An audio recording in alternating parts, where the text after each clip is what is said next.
आयशा सजाद। नाज़रीन सब खां पहिरीं हिन वक्त जी हेडलाइंस ते नज़र विझंदासीं। हुकूमत IMF जी शर्त ते लग्ज़री शयुनि ते 25% सेल्स टैक्स लागू करे नोटिफिकेशन जारी करे छॾियो। लग्ज़री गाॾियुनि, इलेक्ट्रॉनिक सामान, मेकअप, शैम्पू, लोशन, साबुण समेत ॿियनि शयुनि ते सेल्स टैक्स लॻाए महांगाई में वधीक इज़ाफ़ो करे छॾियो। Army chief general Asim Munir चयो आहे त आङुरियुनि ते ॻणप जेतिरा गुमराह माण्हू बलोचिस्तान जी अवाम ऐं हथियारबंद फ़ौजनि जे अज़म खे धोड़े नथा सघनि। आर्मी चीफ खे गवादर में सिक्योरिटी सूरतहाल, फॉर्मेशन जे ऑपरेशनल तयारियुनि, सीपेक मंसूबनि जी सिक्योरिटी ऐं ॿियनि मामलनि ते ब्रीफिंग ॾिनी वई। लाहौर में गुज़िरियल ॾींहं जे विॻोड़नि ऐं पुरतशदुद वाक़िअनि जो इमरान ख़ान ख़िलाफ़ केस दाख़िल कयो वियो।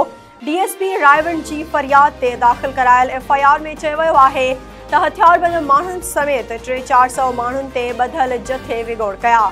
FIR में वधीक चयो वियो आहे त जथे में शरीक माण्हू क़ौमी सलामती जे इदारनि खे धमकियूं ॾेई रहिया हुआ।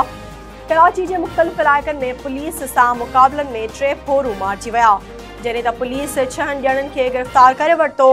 पुलिस अहलकार खे ज़ख़्मी करण वारे वाक़े बाद पुलिस जी चेकिंग दौरान मुख़्तलिफ़ इलाइक़नि में 3 वाक़िया पेश आया। मेहर में ज़मीन ऐं सङावती तकरार तां जवाबदारनि फायरिंग करे 2 औरतुनि खे क़त्ल करे छॾियो।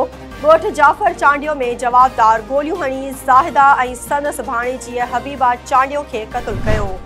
नाज़रीन, ही हुयूं हिन वक़्त जूं हेडलाइंस। वधीक तफ़सीली ख़बरूं असांजे YouTube चैनल ते ॾिसंदा। असांजे YouTube चैनल खे लाइक ऐं सब्सक्राइब करणु न विसारींदा।